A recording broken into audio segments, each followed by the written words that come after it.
সখী হলো রাধারানীর কায় বুহ, অর্থাৎ রাধারানী একা গোবিন্দকে সেবা করে আনন্দ পাচ্ছে না, তাই নিজের মহাভাব থেকে এই সখীগণকে সৃষ্টি করেছেন। আচ্ছা, আপনি পালাতে যাচ্ছেন আর আমি সামনে একা দুহাত প্রসারিত করে আপনাকে আটকাতে চেষ্টা করছি, এই দিকে না এসে তো আপনি ওই দিকে পালাবেন নাকি? সামনে দাঁড়ালে আমি আটকাতে পারবো তো? যদি চারিদিকে আমরা হাতে হাত দিয়ে বেষ্টন করে মাঝখানে আপনাকে রাখতাম তাহলে আপনি পালাতে পারতেন না। তো রাধারানী বললেন আমি একা গোবিন্দকে আর কি সেবা সুখ দেব, তাই নিজের কায়বুহ রূপে অষ্ট সখীকে সৃষ্টি করেছেন যাতে আমি একা গোবিন্দকে সুখ দিতে, সকলে মিলে গোবিন্দকে সুখ দেয়। এই জন্য এরা রাধারানীর কায়বুহ। তো ললিতা শ্যামসুন্দরকে বলছেন, শ্যাম তুমি বড় চাতুরিয়ালি করে আমাদের রাধারানীর মন্দিরে আসো, বর্ষনাতে তুমি আসো। আচ্ছা, তুমি নারী রূপ ধরে এসো বিদায় আমরা তোমাকে বুঝতে বা ধরতে। গোবিন্দ প্রতিদিন বর্ষনাতে যান, কি রূপে যান? ওখানে তো রাধারানীর বর্ষনার, রাধারানী যেখানে থাকেন ওখানে তো পুরুষের অধিকার নাই। তো গোবিন্দ প্রতিদিন সখী রূপ ধরে, প্রকৃতি রূপ ধরে যান। ললিতা বলছে, শ্যাম তোমার সাথে আজ আমার একটা প্রতিযোগিতা হোক এবং একটা প্রতিজ্ঞা হোক। তুমি যে রমণী রূপে, প্রকৃতি রূপে, সখী রূপে ধরে যাও আমরা তোমাকে চিনতে পারি না। রাধারানীর মন্দিরে প্রবেশ করলেই তখন বুঝি তুমি প্রবেশ করেছো। আচ্ছা, তুমি যে প্রকৃতি রূপে যাও, সখী রূপ ধরে যাও, একদিন পুরুষ রূপ ধরে যাও দেখি তোমার কি ক্ষমতা। শোনো গোবিন্দ, শোনো শ্যামসুন্দর, তুমি পুরুষ রূপে যদি আমাদের ভেদ করে রাধারানীর মন্দিরে প্রবেশ করতে পারো, আমি যদি হেরে যাই, তুমি যদি প্রবেশ করতে পারো, তাহলে তোমার চরণের চিরকাল আমি দাস হব, রাধারানীর দাসত্ব ছেড়ে দিয়ে। গোবিন্দ না হারবার পাত্র নন। রসরাজ তখন বলেছেন, আমি পুরুষ রূপেই আজ মধ্যাহ্নে রাধারানীর কুঞ্জ মন্দিরে, আমি বর্ষনার মন্দিরে প্রবেশ করব। যদি আমাকে ধরতে পারো তাহলে আমি রাধারানীর চরণ ছেড়ে তোমার দাসত্ব করবো সারা জীবন। প্রতিযোগিতা বেশ আস্তে পিষ্টে বেঁধে নিয়েছেন। বাদলে কি হবে? ললিতা বলছেন, হ্যাঁ আজ মধ্যাহ্নে বর্ষনার রাধারানীর মন্দিরে কোন পুরুষের অধিকার নেই। সমস্ত সখীবৃন্দকে ডেকে বৈঠক করছেন ললিতা। আজ আমার সম্মানের প্রশ্ন, কোন পুরুষকে আজ বর্ষনার মন্দিরে প্রবেশ হতে দেব। সতর্ক দৃষ্টি যায়, তোমরা তো আত্মভোলা ভোলা ভালা, তোমাদের আজ কঠোর ভাবে দায়িত্ব পালন করতে হবে যেন শ্যামসুন্দর কোন পুরুষ বেশে, কোন পুরুষেরই অধিকার আজ নাই। এদিকে শ্যামসুন্দর বাল গোপাল তার সকদের নিয়ে বসেছেন। গোবিন্দ বড় চিন্তিত, তাই তো সখী রূপে, প্রকৃতি রূপে যাই কুঞ্জ মন্দিরে, আসতে প্রতিজ্ঞাই করলাম বড় মুখ করে, তা আমি প্রবেশ করব কি করে? কত সখী রাধারানীর, হ্যাঁ ৩-৪টে স্তর পার হয়ে যেতে হয়, সব দুয়ারে দুয়ারে সখীদের পাহারা। গোবিন্দ বৈষণ্য বদনে বড় চিন্তামগ্ন হয়ে আছে, বিষণ্ণ বদন। মধুমঙ্গল সখা বলছেন, কানাই কানাই তোর মুখটা মলিন হলে ভালো লাগে না রে, তোর মুখটা মলিন কেন, কি চিন্তা করছিস? পূর্বের ঘটনা বললেন। কোন বুদ্ধি দিতে পারিস? পুরুষ রূপে যাব, অথচ সখীরা আমাকে আটকাতে পারবে না। মধুমঙ্গল ব্রাহ্মণ তনায়, তপস্বী। ও তখন চিন্তা করে বললেন, হ্যাঁ একটা বুদ্ধি আমি দিতে পারি, এই বুদ্ধিতে তুমি জয়ী হতে পারবে। মধুমঙ্গলকে গলে জড়িয়ে ধরে বললেন, তাহলে বলো। মধুমঙ্গল, তোমার প্রতি আমার ভরসা আছে, তুমি বাক চাতুর্যে বুদ্ধিতে প্রখর, তোমার বুদ্ধি প্রখর দীপ্ত, তুমি বলো। বললেন, বুদ্ধি একটা আছে, তবে সাজাবো আমি নিজে হাতে।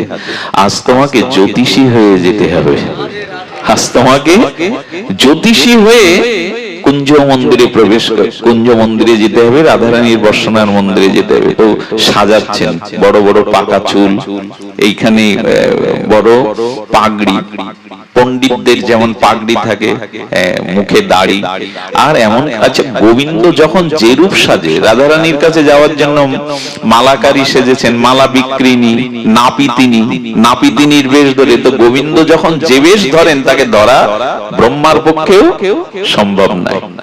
হ্যাঁ, বকুল ডাগায় পুস্তক নিয়েছেন, পণ্ডিত তো, জ্যোতিষী পণ্ডিত, মুখে দাড়ি, পাগড়ি বাঁধা, কোগড়া চুলগুলো ঢেকে দিয়েছেন, গায়ে রংটাও ঢেকে দিয়েছেন, একটু বিদ্ধ বিদ্ধ অবস্থায় মধুমঙ্গল তখন বলছেন, সখা, যে বেশ তোমাকে সাজিয়ে দিয়েছি এই বেশে তোমাকে কেউ চিনতে পারবে না, তুমি জ্যোতিষী হয়ে ভাগ্য গণনার ছল করে যাও।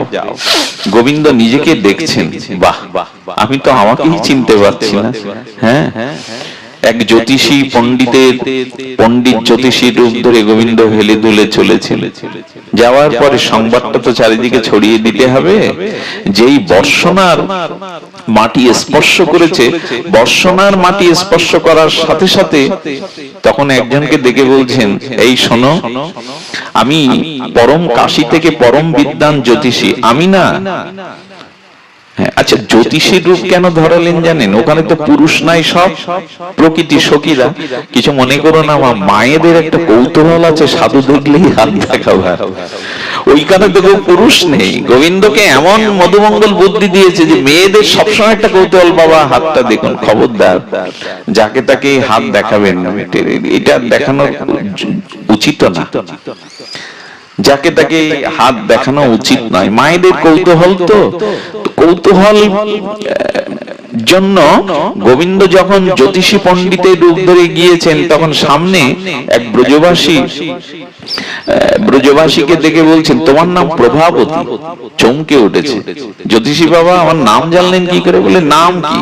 বলে, বাবা হাত দেখলেন না, আমাকে দেখেই বললেন? বললেন, হ্যাঁ, তোমার গৃহ অমুক গ্রামে, তোমার নাম প্রভাবতী। মায়েদের কানে যদি একটা কথা যায়, এটা কি হয়? চারিদিকে ছড়িয়ে পড়লে, আরে এক মহা জ্যোতিষী এসেছে কাশী থেকে, যে হাত দেখাও লাগে না, মুখ দেখে তার নাম ঠিকানা কে কি তার সব বলে দিচ্ছে। এই কথাটা চারিদিকে বাতাসে ছড়িয়ে পড়লো, সখীদের কানেও গেল। কোন কোন সখী এইটা জানতে জানতে জানতে জানতে ছড়াতে ছড়াতে দুয়ার পর্যন্ত পৌঁছে গেছে। গোবিন্দের লক্ষ্য তো মধ্যাহ্নে বেলা 12টার মধ্যে রাধারানীর বর্ষণার মন্দিরে প্রবেশ করতে হবে। যখন এই কথাটি ললিতা সখীর কানে গেল, আর ইনিয়ে বিনিয়ে সকলে বলছে, ললিতাজি, আরে এমন পণ্ডিত, এমন জ্যোতিষী আমরা কোনদিনই দেখিনি। আরে হস্তরেখা দেখার আগেই নাম ঠিকানা, কার কি সমস্যা, সব ভবিষ্যৎ দ্রষ্টা, পরম ভবিষ্যৎ দ্রষ্টা। ললিতা বলল, এমন জ্যোতিষী বর্ষণায় এসেছে, তাকে একটু দেখতে হয়। ললিতা যেই সামনে গেছে, গোবিন্দ একটু সতর্ক হয়ে নিয়েছেন। সতর্ক হয়ে বলছে, তোমার নাম ললিতা, মূর্ছাতে তোমার বাড়ি না, তোমার আবির্ভাব মূর্ছা, তুমি ললিতা। এই যদি বলেই দেখে ফেলেই বলে, ললিতা বিমোহিত হয়ে গেছে, আমার নাম জানে, আমার জন্মস্থান কোথায় তাও বলে দিল। হ্যাঁ, এমন জ্যোতিষী তো পাওয়া যায় না। আচ্ছা, আপনি হাত না দেখে বলে, হাত কি দেখবো, তোমার কপালের রেখা বলে দিচ্ছে তোমার নাম, তোমার ঠিকানা, তুমি কোথায় এসেছো, অনর্গল বলে যাচ্ছে। বিস্ময় প্রকাশ করে ললিতার মনে তখন চিন্তা এসেছে, আমাদের রাধারানী সবসময় বিষণ্ণ থাকে, বিরহে থাকে, কখন তার মনের কি ভাব, এই জ্যোতিষীকে নিয়ে যদি একটু দেখানো যেত, রাধারানীর কি শেষ হবে, তার মনের বিষণ্ণতা কি করে হবে। জ্যোতিষী তুমি আমার সাথে এসো। বললো, কোথায়? বলো, বর্ষণার মন্দিরে। বললো, না না না না, গোবিন্দের মনের ইচ্ছা প্রবল, বাইরে উনি মুখ বেঁকিয়ে বলছে, না না, আমি ওদিকে যাব না, আমি কারো গৃহে এভাবে যাই না, এসেছে এখানে তোমাদের দেখে ভবিষ্যতের কিছু বলে দিই। আমি মনের ইচ্ছা প্রবল, কখন 12টা বাজলেই যেতেই হবে মন্দিরে, বর্ষণার মন্দিরে, কিন্তু বাইরে মুখ ফিরিয়ে দিচ্ছেন না। বললো, না, শোনো শোনো, আরে রাধারানীর শ্রীহস্তরেখা তুমি দেখে যদি রাধারানীর এই বিষণ্ণতা দূর করতে পারো। আচ্ছা, ললিতা তখন মনে মনে বলছেন, ওনাকে দক্ষিণার কথাটা একটু লোভ দেখালে মনে হয় ভালো হয়। আরে তুমি কার কাছে যাচ্ছ জানো না? হ্যাঁ, রাধা রানী তিনি, তোমাকে মণিকাঞ্চন দিয়ে ভরিয়ে দেবে, চিন্তা নেই, তোমার মণিকাঞ্চন দিয়ে ভরিয়ে দেবে। বলে, মণিকাঞ্চনের আমার প্রয়োজন নেই, কিন্তু বলে চলো না। হ্যাঁ, বিদ্য জ্যোতিষীকে সামনে রেখে ললিতা বলে, তখন ললিতার দিকে গোবিন্দ আবার একটু মোস্টস গুলো দেখছেন আর ফিরিয়ে নিচ্ছেন, বলে ললিতাই নিয়ে যাচ্ছে আমাকে পথ চিনিয়ে। হ্যাঁ, ললিতা বর্ষণার মন্দিরের দ্বারে এসে বলছে, কিরে তোরা সব সতর্ক আছিস তো? খবরদার, আজকে শ্যামসুন্দর কিন্তু যে কোনো পুরুষ বেশে ঢুকতে পারে, খবরদার তোরা সতর্ক থাকিস। গোবিন্দ একটু আর চোখে তাকিয়ে বলছে, হ্যাঁ খুব সতর্কই থাকো, লীলাময়ের কি লীলা, খুব সতর্কই থাকো। ললিতা বারবার একটা তোরণ পার হচ্ছে, আর একটা দুয়ার পার হচ্ছে, সবাইকে খুব, এখন গোবিন্দকে পণ্ডিত বেশে জ্যোতিষী বেশে গেছেন, শেষ দুয়ার স্তর যেখানে ৩-৪টে স্তর সখীদের, শেষ স্তরে বলছে না না আপনার প্রবেশ অধিকার আজ আর নেই, আপনি ঢুকবেন না। কোন পুরুষের আমাদের রাধারানীর প্রেমময়ীর মন্দিরে ঢোকার কোন আদেশ নেই। উনি দাঁড়িয়ে গেছেন বলে সর্বনাশ, সেখান থেকে ফিরতে হবে না তো। ললিতা বলছে আরে আরে শ্যাম সুন্দরকে বাধা দেবে, ইনি তো পণ্ডিত, হ্যাঁ ইনি তো রাধারানীর হস্ত বিবেচনার জন্য রেখার জন্য নিয়ে যাচ্ছে, একে কেন বাধা দিচ্ছিস? ললিতা বলছেন আচ্ছা তোমাকে বাধা সবাই দেবে, আজ একটা নিষেধাজ্ঞা আছে, তবে তুমি আমার হাত ধরো। জ্যোতিষীকে বলছে তুমি আমার হাত ধরো, হাত ধরেই যখন নিয়ে যাচ্ছেন তখন বলছেন আচ্ছা সবই তো বললে।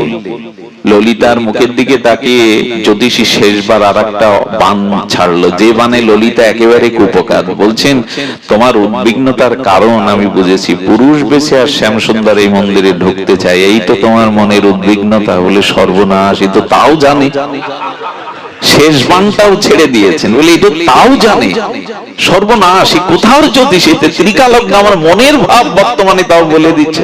বলে উদ্বিগ্ন হয়ে না, তোমার উদ্বিগ্নতার কারণ আমি বুঝতে পেরেছি, পাহারা বসিয়েছো, শ্যামসুন্দর কি করে ঢুকবে তোমার এই পাহারা পেরিয়ে, তবে তোমার উদ্বিগ্নতার কারণ। বলে আমি জিতবো তো, আমার তো ভয় হচ্ছে রাধারানীর চরণ ছেড়ে ওর চরণের দাস আমি জিতবো তো। বলে দেখো আগে কি হয়, সতর্ক থাকো, তবে সাবধানের মার নেই। গোবিন্দ হচ্ছে সাবধান থাকো, সাবধানের মার নেই, সর্বদা সাধককে সতর্ক থাকতে হবে, সাবধান থাকতে হবে। কি উপদেশ!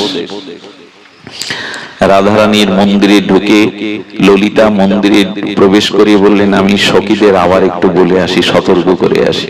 ললিতা ফিরে এসে দেখে রাধারানী স্বর্ণ সিংহাসনে আসীন প্রেমময়ী, চারিদিকে সখীবৃন্দ আছে, কেউ বিজয় করছেন, সেবা করছেন, কেউ তাম্বুলের থালা নিয়ে, এই সেবাগুলি আমাদের, কেউ মালা হাতে নিয়ে রাধারানীর গলে পরিয়ে দিচ্ছেন, কেউ বিজন সেবা করছেন।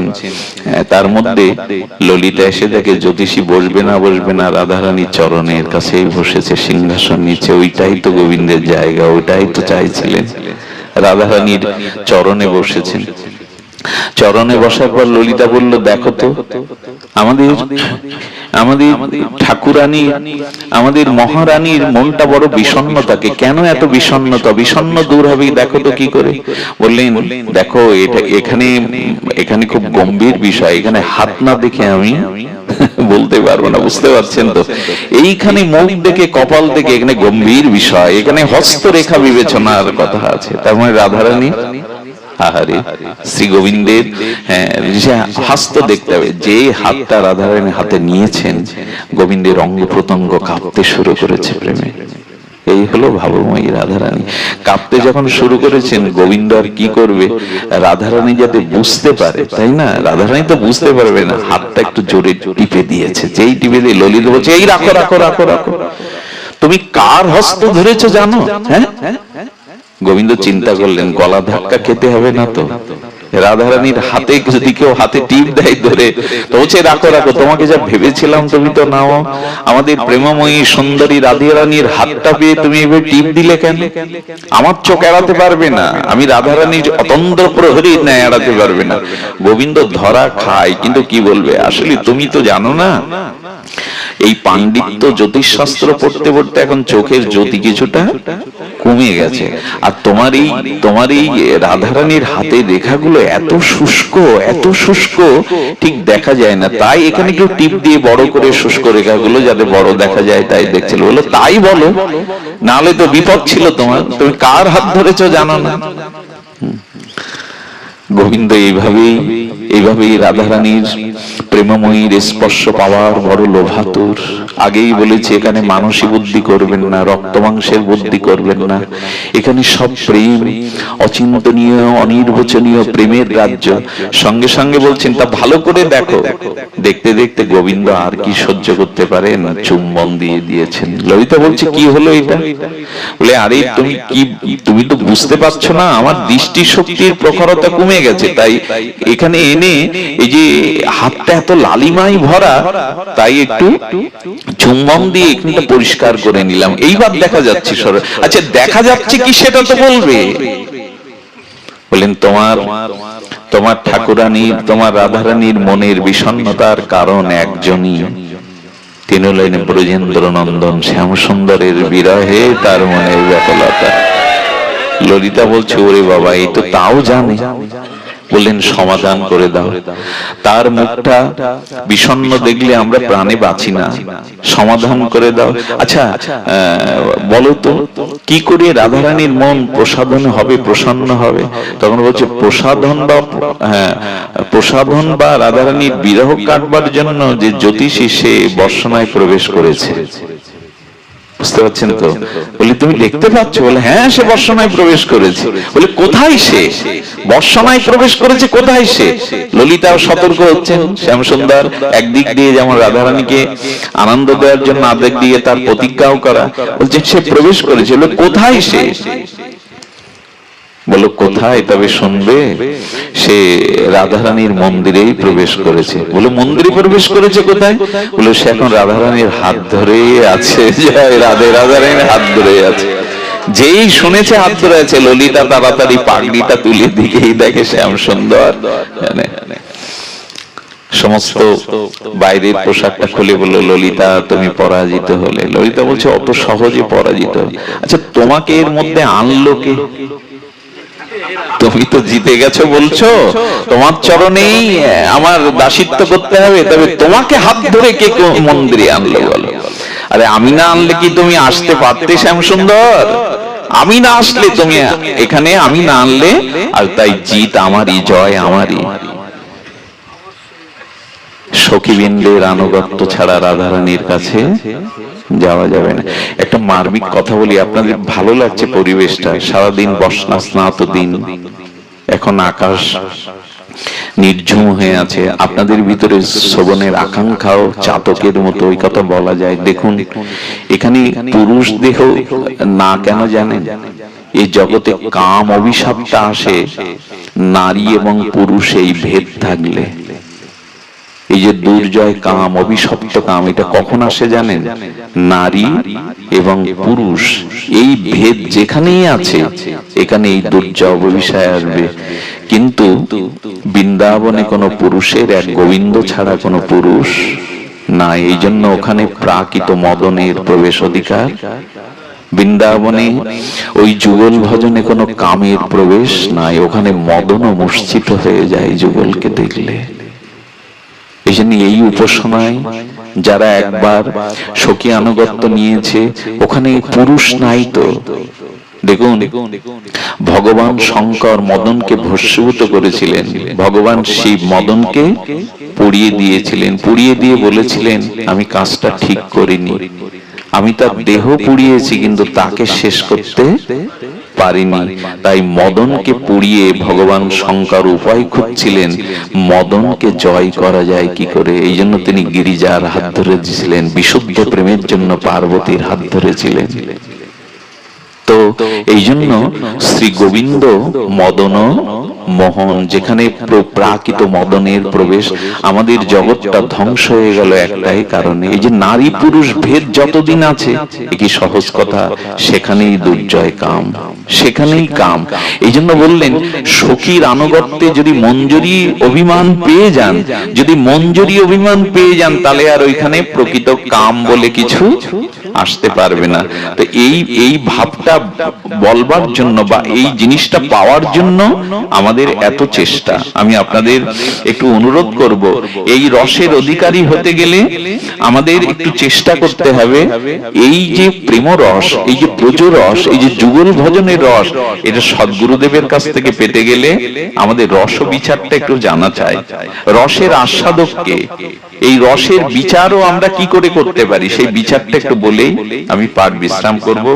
আপনাদের মহাপ্রভুর কথা বলেছিলাম, এই রসবিচারে মহাপ্রভুই আমাদের শিখিয়েছেন। ছিল গুরু মহারাজের প্রেম তত্ত্ব বিজ্ঞানে রস কাকে বলে। এই যে শৃঙ্গার উন্নত উজ্জ্বল ব্রজরস, সখী আনুগত্য মঞ্জুরি ভাব সাধনায় রাগানুগা পদ্ধতিতে যে ভজন, এটি রসের ভজন। রস কাকে বলে? রস হলো প্রাকৃত ধর্মাতীত অপার্থিব তত্ত্বের নাম রস। কি বলছেন? বলছেন যে প্রাকৃত ধর্ম অতীত এক অপার্থিব তত্ত্বের নাম রস। এই রস এটা পুরুষ দেহে হবে না, এই রস সখী আনুগত্য বিনা হবে না। এই রস পেতে গেলে আমি আগেই বলছি, বারবার বলছি, সখীর অনুগত হয়ে সখী রূপা মঞ্জুরি স্বরূপা এই নিকুঞ্জ মন্দিরে যুগলের সেবা ভাব। বললেন কেমন হবে এটা? ব্যতিক্ত ভাবনাবর্ত যস্য চমৎকার ভূ। রসের পরিচয় দিচ্ছেন, আমাদের রসশাস্ত্রের পরিচয় দিচ্ছেন। ব্যতীত ভাবনাবর্ত রস চমৎকার ভূ হৃদি সত্যুজ্জ্বলে বাড়ং রসতে স্বরসমতা। আচার্যগণের মত কি ব্যাপিত ভাবনাবর্ত রস চমৎকার ভূ।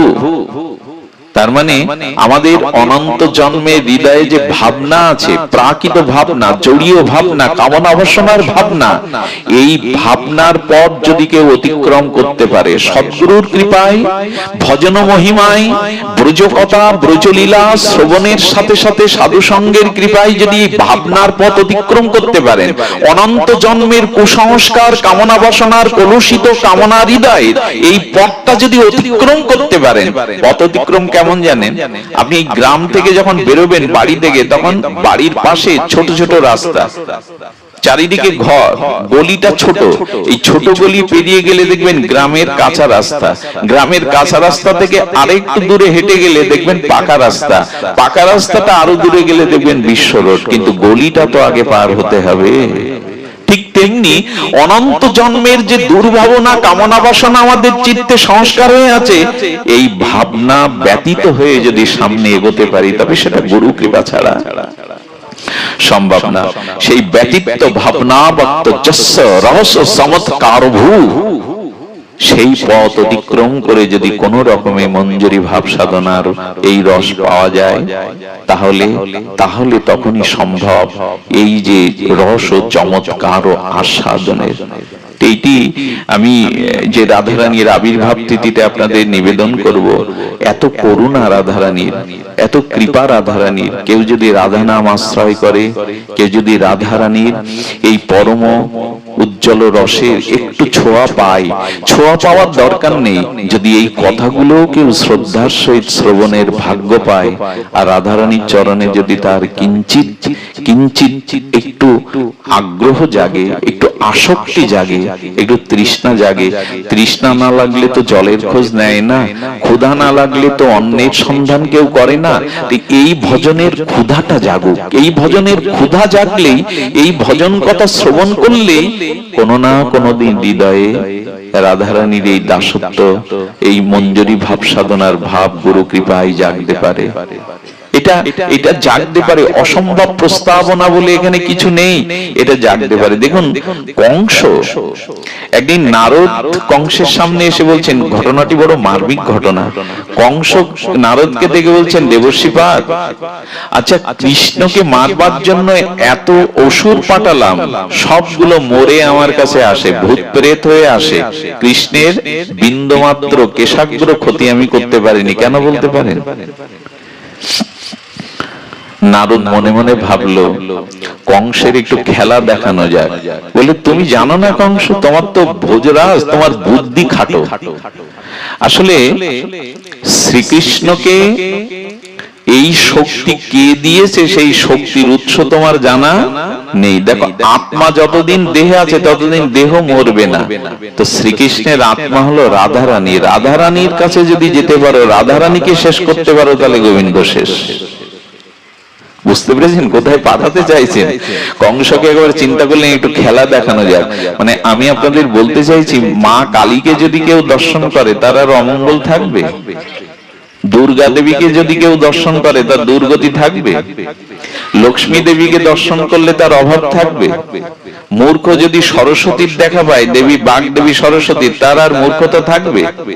তো যদি মূর্খ কালিদাস সরস্বতীর দর্শন পেয়ে মহাকবি হতে পারে, যদি ঐশ্বর্যবান ব্যক্তি ঐশ্বর্য দেবী লক্ষ্মীকে দর্শন করলেই তার অভাব দূরীভূত হয়, যদি মা কালিকাকে দর্শন করলে তার অমঙ্গল দূর হয়, সমস্ত দুর্গতি নাশ হয় যদি দুর্গাকে দেখা মাত্র, তবে রাধারানীকে দেখা মাত্র তার প্রেম হয়ে যাবে বিনা সাধনা।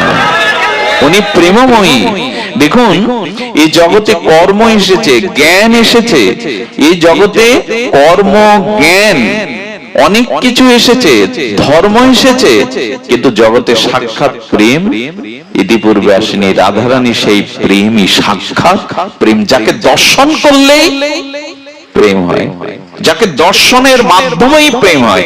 এই জন্য তো চিত্তে যুগল স্মরণ চায়, সাধন স্মরণ লীলা ইহাতে না করো হেলা। এই লীলা স্মরণ করুন মনে মনে, রাধারানীর চরণ চিন্তাটা মনে মনে করুন, একে হেলা করবেন না। এই স্মরণ যদি একবার আসে, তাহলে আপনি প্রেম পেয়ে গেলেন, বিনা সাধনায় প্রেম পেয়ে গেলেন। তো কংস চিন্তা করেছে, নারদ ঠিকই বলেছে, কৃষ্ণের এত বল হওয়া তো ঠিক নয়, তাকে এত বড় বড় অসুরগণও মারতে পারলো না। কংস বাতাসে উড়ে গিয়ে রাধারানীর বর্ষণার এরিয়ায় যেই পা দিয়েছে, সামনে রাধারানী বলছেন, আজ একটা খেলা হবে ললিতা, এক কাজ কর, ওই যে কংস আসছে, যা গিয়ে বল আমাদের রাধারানীকে দেখতে গেলে একটু পবিত্র সূচি হয়ে আসতে হয়, যেন ওই সরোবরে একটু স্নান করে নেয়। রাধারানী সরোবরের দিকে একটু দৃষ্টি দিয়ে দিলেন, যেই কংস ডুব দিয়েছে সেই আর পুরুষ দেহ নেই, সেই কংসী হয়ে গেছে। কংস এখন সখী রূপ ধরেছে, আর কংসের কোনো ভাব। রাধারানীর কৃপা দৃষ্টি সরোবরে স্নান করার সাথে সাথে কংসের মতো এই মহা দানব কংসী হয়ে গেল, প্রকৃতি দেহে পেল, এবং তার ভিতরে যে আসরিক ভাবনা, এই ভাবনার পরিবর্তন হলো। রাধারানীর সামনে এসে দাসী রূপে বলছেন, আমার কি সেবা গো। কংস বলছেন, আমার কি সেবা গো। ললিতাকে বলছেন, ওকে একটা সেবা দিয়ে দে। ললিতা বলছে, দেখো সব সেবার দাসী আছে, কিন্তু ওই গোয়ালের গোবর গুলো পরিষ্কার করার কোন সখী আমাদের মাঝে নেই, যাও তুমি ওই কাজটা করো। 6 মাস ধরে কংস সেই দাসী রূপে গোয়ালের গোবর গুলো পরিষ্কার করতে লাগলো। 6 মাস কংসের মধ্যে অসুরত্ব থাকলো না। একদিন শ্যামসুন্দর এসে বলছে, রাধে, কংসকে যদি এভাবেই রাখো, আমার লীলা তো হবে না। আমি তো লীলার জন্য এসেছি, কংস বধের জন্য এসেছি, ওকে ফিরিয়ে দাও। একদিন ললিতাকে দিয়ে রাধারানী বলছেন, ওকে আবার সরোবরে স্নান করতে বল, শ্যামসুন্দরের লীলা বিঘ্নিত হচ্ছে। তার মানে 1000বার গোবিন্দের সামনে গেলেও যার অসুরত্ব যায় না, রাধারানী দৃষ্টি দেওয়া মাত্র তার অসুরত্ব চলে গিয়ে সখী ভাব এসে যায়। এত করুণা। এই জন্য করুণাময়ী রাধে, কৃপাময়ী রাধে। বৃন্দাবনে সকলে এই মন্ত্রই বলে, রাধে শ্যাম মিলাদে। হে রাধে, কোটি কল্পকাল শ্যাম মিলাতে পারবো না, রাধে শ্যাম মিলাদে, এইটাই মন্ত্র। এই জন্য গোস্বামী পাদরা রাধারানীর চরণকে আশ্রয় করে আছে। রাধারানীর করুণা কৃপা কটাক্ষ দৃষ্টি, যার দিকে বিনা সাধনায় তিনি প্রেম পেয়েছে। এত করুণাময়ী তিনি। তার করুণার কথা কি বলবো, তার সামনে যেই এসে উপস্থিত হয়েছে, সঙ্গে সঙ্গে তিনি প্রেম পেয়েছেন। বহুবার বলেছি, এক পাঞ্জাবি শিল্পপতি ভদ্রলোক বিয়ে করেছিলেন অতীব যুবতী সুন্দরীকে। 1 বছরের মাথায় আত্মহত্যা করে তার স্ত্রী। উনি উন্মাদগ্রস্ত হয়ে প্রথমে শৃঙ্খলিত হয়ে থাকলেন, কিন্তু উন্মাদ হয়ে গেলে তার শৃঙ্খলবদ্ধ রাখা যায় না, বাড়ির লোক ছেড়ে দিলেন। পূর্ব জন্মের কোন সুকৃতে ঘুরতে ঘুরতে উনি বর্ষণায় এলেন। বর্ষণায় এক ব্রজবাসীর দুয়ারে উনি ঘুমিয়েছেন, আর রাত্রে উন্মাদ দশা হয়ে বারবার বলছে, কিশোরী তুমি কোথায়, কিশোরী তুমি কোথায়। মানে ওনার স্ত্রীর নাম ছিল কিশোরী। উন্মাদের মতো অনেকেই স্ত্রী হারা হলে উন্মাদ হয়। সেই উন্মাদ পাগল পাড়া স্ত্রী হারা এই ব্যক্তিটি রাত দুপুরে বর্ষণার কোন ব্রজবাসীর অলিন্দে বারান্দায় শুয়ে চিৎকার করছে, কিশোরী তুমি কোথায়। রাধারানী নিত্য অভিসারিকা হয়ে অভিসারে চলেছিলেন। মধ্যরাত্রে রাধারানী থেমে দাঁড়ালেন। ললিতা বলছে, রাধে থামলি যে? বললেন, শুনতে পাচ্ছি ললিতা কে যেন ডাকছে কাতর আহ্বানে, কিশোরী তুমি কোথায়, কিশোরী তুমি কোথায়? ললিতা বলছো, যা, তোর মাথা খারাপ হয়ে গেল। আরে ও একটা উন্মাদ পাগল যুবক, ওর স্ত্রী হারিয়ে ও পাগল পাড়া হয়ে মধ্যরাত্রে ও বিলাপ বকছে, ওর স্ত্রীর নাম কিশোরী। রাধারানী বললেন, ও কাকে ডাকছে জানি না, কিন্তু আমার নাম তো কিশোরী। শ্রীজির আর এক নাম কিশোরী, কিশোরী মণি, আমার নাম তো কিশোরী। আমার মনে হচ্ছে ও আমায় ডাকছে। রাধারানী জানে না ও কাকে ডাকছে, শুধু নামটা নিয়েছে, হা কিশোরী। হার মধ্যে একটা আত্মি বাচক আছে, একটা বিরহ আছে, বিরহ জাগিয়ে হা কিশোরী। ললিতা বলছে, রাধে তুই এটা কি বলছিস? আরে ও উন্মাদগ্রস্ত একটা যুবক, স্ত্রী হারা হয়ে পাগলের মতো প্রলাপ করছে। রাধারানী বললেন, আমার নামও তো কিশোরী। যখন নামটা একবার বলেছে, যা ওকে নিয়ে আয়। বলি, নিয়ে আয় মানে? সখী রূপে ছাড়া তোর চরণে কেউ আসতে পারে না। রাধারানী বললেন, আমার চরণের ধুলিটা নিয়ে যা, ওর মস্তকে এক বিন্দু ধুলি দিলে এই দেহ ত্যাগ করে ও সখী রূপ পেয়ে যাবে। যা, ওকে নিয়ে আয় আমার কাছে, সখী রূপ পেয়ে যাবে। এত করুণা, এত মহা করুণা রাধার ঠাকুরানী। কোন স্বীকৃতি নাই, শুধু হা কিশোরী বলে আত্মনাদ করেছে।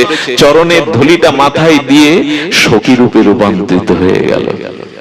যদি বলেন এসব অবাস্তব প্রস্তাবনা কেন শোনাচ্ছে, আমাদের অবাস্তব নাই।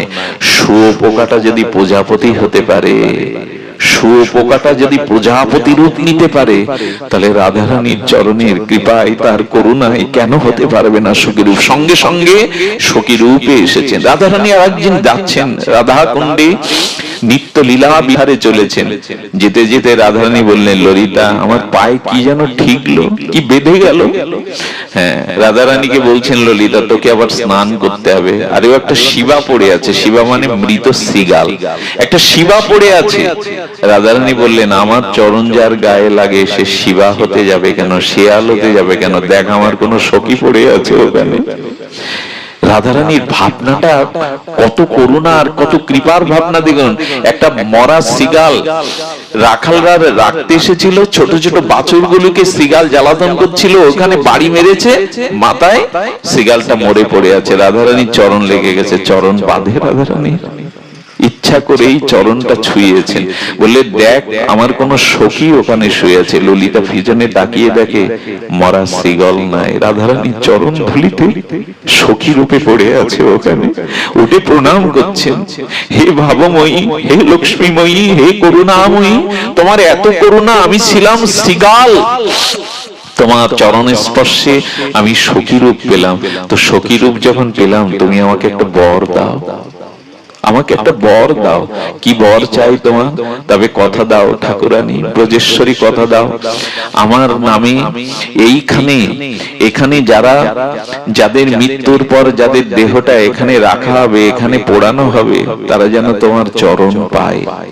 সেই থেকে ওই জায়গাটার নাম হয় শিবাখোর। যারা রাধাকুণ্ডে গেছেন, ব্রজবাসীরা মারা গেলে, মহন্ত মহারাজরা বাবাজিরা মারা গেলে ওইখানে পোড়ানো হয়, এর নাম শিবাখোর। এখানে যাদের দেহ রাখবে তাদের যেন তোমার চরণে গতি হয়।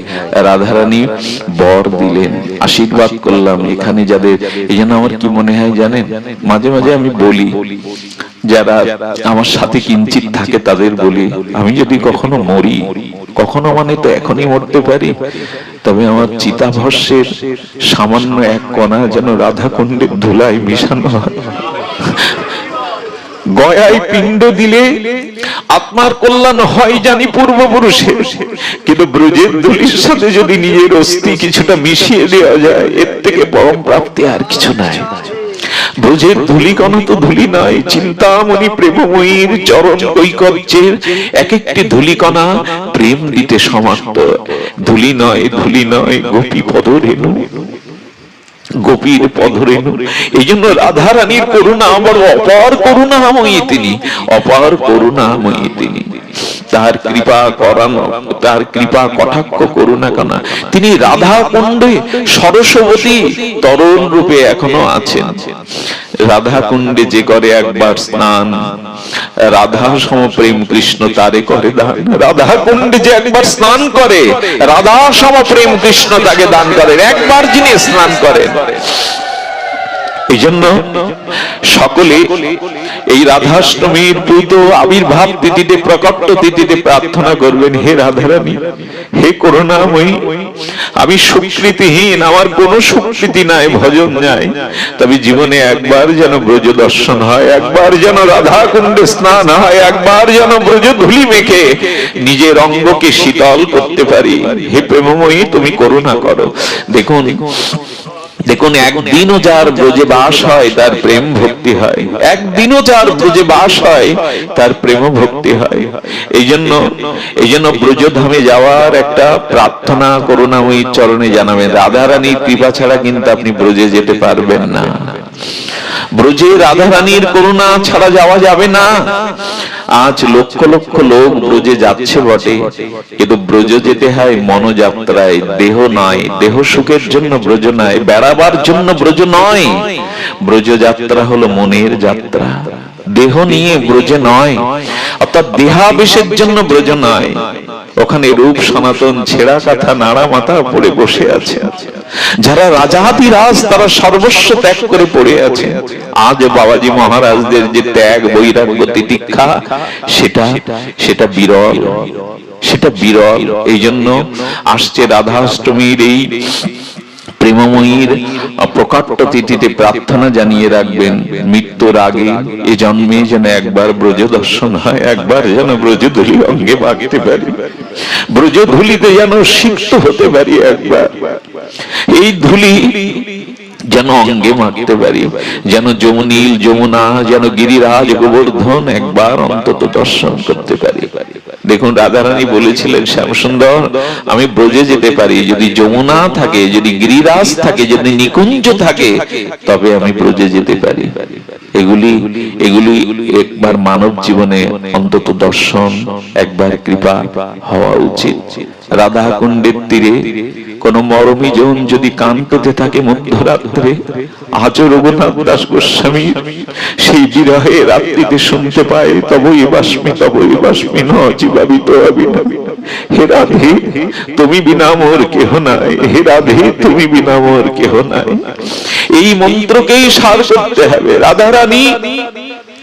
রাধারানীর করুণা, রাধারানীর কৃপা বড় অপার।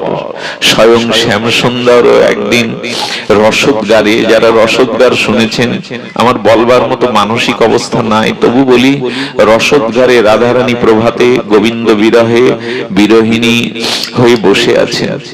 রাধারানীর কি তো নিত্য সহচরী সখীবৃন্দ এসে বলছে, রাধে, শ্যামসুন্দরের সাথে নিশি যাপন করে প্রভাতে কেন এটি বিরস বদনে বসে আছিস, কেন বিরহিনী হয়ে বসে আছিস? বললেন, বল না শ্যামসুন্দর, নিশিতে তার কথা একটু বল না। রাধারানী বললেন, এই কথা বলবার জন্যই তো প্রাণ ব্যাকুল, কিন্তু শুনবার মানুষ কই? রাধা কথা শুনবার মানুষ কই? ব্রজভক্তি কথা শুনবার মানুষ কই? তোরা যখন শুনতে চেয়েছিস তবে শোন সখী। শ্যামসুন্দর এসেছিল, নিশিতে এসেছিল। হ্যাঁ, রাধারানী মাঝে মাঝে কি বলেন জানেন? হ্যাঁ, রাধারানী বলেন, আমি পেয়েছিলাম কৃষ্ণচন্দ্রকে, তবে তার দ্বিতীয়ার চাঁদ করে পেয়েছিলাম, পূর্ণিমার চাঁদ করে পাইনি। আহা, দ্বিতীয়ার চাঁদ যেমন জন্মেই হারিয়ে যায়, ক্ষয় হয়ে যায়, আমি পেয়েছিলাম শ্যামসুন্দরকে যেন দ্বিতীয়ার চাঁদ, কেন পূর্ণিমার চাঁদ করে তাকে পাইনি। আক্ষেপ করছেন রাধারানী। বললেন, শ্যামসুন্দর এসেছিল জানিস, শ্যামসুন্দর আসার পরে আমি তার জন্য সুকোমল সেই তো শুভ্র কুসুমের বিছানা করে দিয়েছিলাম, কিন্তু শ্যামসুন্দর আমার অঙ্গের দিকে তাকিয়ে দেখলো ফুলের একটা পাপড়ির আঘাতে রাধারানীর অঙ্গটা লালিমা হয়ে গেছে। আচ্ছা, রাধারানীর অঙ্গটা তাহলে কেমন? ফুলের পাপড়ির ছোঁয়াতে রাধাকান্ডির কোমল অঙ্গে লালিমা হয়ে গেছে। শ্যামসুন্দর বলল, ফুলের পাপড়িও তোমার কোমল অঙ্গে ব্যথা দেয়, তোমাকে ফুলের পাপড়ির উপরে না, গোবিন্দ নিজের অঙ্গের উপরে রাধারানীর অঙ্গটা রেখেছিলেন। সখী জানিস, আমি ব্যথা পাবো বলে মা যেমন অসুস্থ সন্তানকে বুকে করে রাখে, শ্যামসুন্দর সারাটা নিশি মস্তকটা তার বুকে রাখলো, যাতে ফুলের পাপড়িতে, মানে ফুলের পাপড়ির ফোঁটা থাকে মাঝে মাঝে, শক্ত অংশটা যাতে ব্যথা না পায়, রেখে দিয়েছিলেন। আর জানিস, ভোরবেলা শ্রী গোবিন্দ কি করলেন জানেন? কি করলেন? আমার চরণ দোকানা ধরলেন। আমার চরণ দোকানা ধরে বারবার আলতা রাঙে রক্তিম করবার জন্য আলতাটা হাতে নিয়েছিলেন। রসদগারে বলছেন, আলতাটা হাতে নিয়ে বারবার আলতাটা পরাতে গিয়ে শ্যামসুন্দর পাচ্ছিলেন না, তার হাতটা কাঁপছিল, আলতার বিন্দু বিন্দু ফোঁটা পড়ে যাচ্ছিল। কেন সখী? রাধারানী বললেন, আমি দেখলাম আমার চরণ দোকানা সেই বুকে জড়িয়ে ধরে কাঁপছে, তার চোখে ঝাপসা হয়ে গেছে জলের। চোখ যদি জলে ভরে যায় দেখবে কি করে চরণ? যে চরণ গোবিন্দ বুকে নিয়ে জয়দেব লিখে গেছেন, ভক্তকবি জয়দেব গীত গোবিন্দ লিখে গেছেন, রাধারানীর চরণটা বুকে নিয়ে গোবিন্দ বলছেন এই মন্ত্র, হে রাধে তমসি মম জীবনম, তমসি মম ভূষণম, তমসি জলৌদি ভগ্নাম, সরখর মণ্ডলাং দেহি পদপুল্লল, দেহি পদ মুদরম। বলছেন, হে রাধে তমসি মম জীবনম, তুমি আমার জীবন, তমসি মম ভূষণম, আমার সমস্ত ভূষণ স্বরূপ তুমি, জলাদিমগ্নম, মিন মাছ যেমন জল ছাড়া বাঁচে না, তুমি ছাড়া আমার আলাদা অস্তিত্বই নেই। আর সরখর মণ্ডলাং দেহি পদ পল্লব মুদরম, রাধারানীর সেই চরণ কমল কে গোবিন্দ মস্তকে ধারণ করেন, কখনো বুকে ধারণ করেন। সেই আলতা পরাতে গিয়ে বারবার চোখের জলে আর প্রেমের বিকারে যখন পরাতে না পেরে গোবিন্দ আমার চরণে নিজের নাম লিখে দিলেন, শ্যাম। আমি প্রশ্ন করেছিলাম, তুমি চরণের ধারের কাছে কেন শ্যাম নাম লিখলে? হে রাধে, যদি ব্রহ্মার পরমায়ু পাই তবু তোমার প্রেমের ঋণ আমি শোধ করতে পারবো না রাধে। যদি ব্রহ্মার কল্প পরমায়ু পাই, দেবতারও পরমায়ু পাই, তবু তোমার ঋণ আমি শোধ করতে পারবো না। তাই ধার মানে ঋণও বটে, বাংলায় ধার শব্দটা মানে ঋণ। আমি তোমার চরণের ধারে আমার নাম লিখে দস্তখত করে দিলাম, আমি তোমার প্রেমের কাছে ঋণী, আমি তোমার প্রেমের কাছে ঋণী। তবে শোনো, আসছে কলিযুগে প্রথম সন্ধ্যায় তোমার ভাব আর কান্তি নিয়ে আমি তোমার এই গোপী ঋণ, রায় ঋণ পরিশোধ করবার জন্য গৌর হয়ে যাব। আর সেদিন সর্বস্ব ত্যাগ করে দুয়ারে দুয়ারে হা রাধে বলে চোখের জলে কাঁদবো। আমি এই রায় ঋণ সেদিন শোধের জন্য চোখের জলে আমি হা রাধে আর রাধে বলে কাঁদবো। আমার গৌর সুন্দর এই রাধা নাম, রাধা প্রেম, ব্রজ প্রেম, যুগল উপাসনা, এই মাধুর্য রহস্য চমৎকারিত সার রাধারানী তত্ত্বকেই দিতে এসেছিলেন।